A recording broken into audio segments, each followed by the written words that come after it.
তুসিমাহুম ফি উজুহিহিম মিন আসারিস সুজুদ, তুমি তাদের চেহারায় মান্যতার চিহ্ন দেখবে।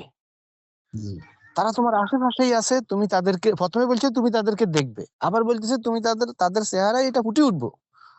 ঠিক আছে, চোরের যারা চুরি করে, চোরের অভ্যাস, তাদেরকে দেখতেই চোরের মতো লাগে না? ডাকাইতের দেখতেই ডাকাইতের মতো লাগে না? ভালো মানুষকে দেখতেই তো ভালো মানুষের মতো লাগে। এখন আমি 1400 বছর আগে যাইতে হইব মোহাম্মদের দেখার জন্য? আল্লাহ বলতেছে আমি তাদেরকে দেখবো আমার সামনে, তারা ঘুরে ঘুরে ফিরে করতেছে। কত ভালো মানুষ আমাদের সামনে আছে না, যারা রাষ্ট্রের নিয়ম কানুন মেনে নিজেদের জীবন যাপন করতেছে। জি, এখন এই নতুন থিওরি দিলে অনেকে সহ্য হইব না। ঠিক আছে,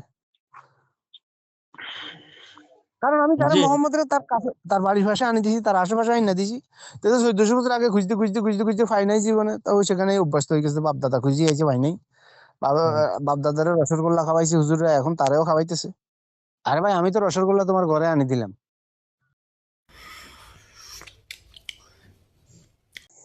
তাইলে কি ওই যে 48-এর 29 বুঝতে কি রাসূল লাগবে? বিল্লাল ভাই বললেন এই যে এই তো তোমার ভিতরে এই সেন্সটা আইছে, এটাই রাসূল। রাসূল কোনো ব্যক্তি না। ওমা মুহাম্মাদুন ইল্লা রাসূলুন, মুহাম্মদ রাসূল। রাসূল কি? রাসূল হইলো রাসালাত, রেসালত, মেসেজ। রেসালত হইলো কি? মেসেজ।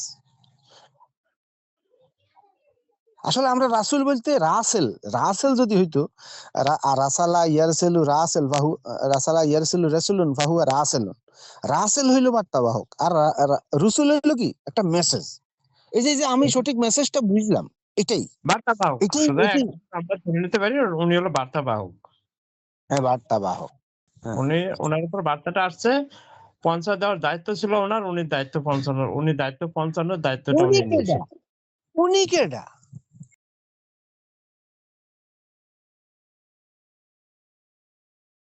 হ্যাঁ, উনি বলতে কেউ নাই। এখন আমি বুঝাইতেছি, আমি মেসেজটা দিতেছি, এখনো তো কেউ বুঝে না। ঠিক আছে না? বলেন। তার মানে কি এই যে উনি বলতে কিছু নাই, মানে যে উনি কইবো বলতে হেই কিছু তো, নাই, যে কইব হেই। হ্যাঁ, না বেলাল ভাই, এইখানে একটু আছে। কারণটা হলো কোরআনটা কার উপর নাযিল হয়েছে। এখন যদি আমি আজকে যদি বলি এটা নাজিল হয় নাই, এটা নাজিল হয় না, এটা হাতে হাতে দিছে। আপনার হাতে, এটা আপনার হাতে হাতে আছে না? এটা বিলাল ভাই হাতে হাতে দিছে, আয়াতটা দেন। وآتينا موسى الكتاب والفرقان لعلكم تهتدون। وآتينا, আর আমি দিয়েছি, হাতে দিয়েছি।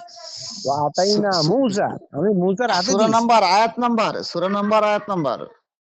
ওইটা আমার কাছে পাইবেন না। কেউ যদি সহযোগিতা করতে পারেন বলেন একটু।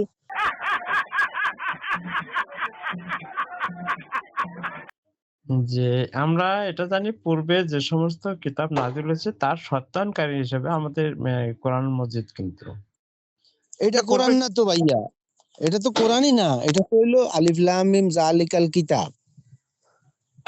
এখন আমরা থেকে কেউ বলতেছি কিতাব, কেউ বলতেছি কোরআন, কেউ বলতেছি ফুরকান, অনেক ভাবে আমরা এটার নামই তো কোরআন, কিতাব, ফুরকান। এটার নামই ফুরকান। এখন আপনি বলবেন যে এটাই সব, এখানেই সব, মানে আলিফ লাম মিম এইটাই, জালিকাও এইটাই, মানে কিতাবও এইটা, কোরআনও এইটা, ফুরকানও এইটা, তো সবই এটা, তো এত নাম দিল কেন?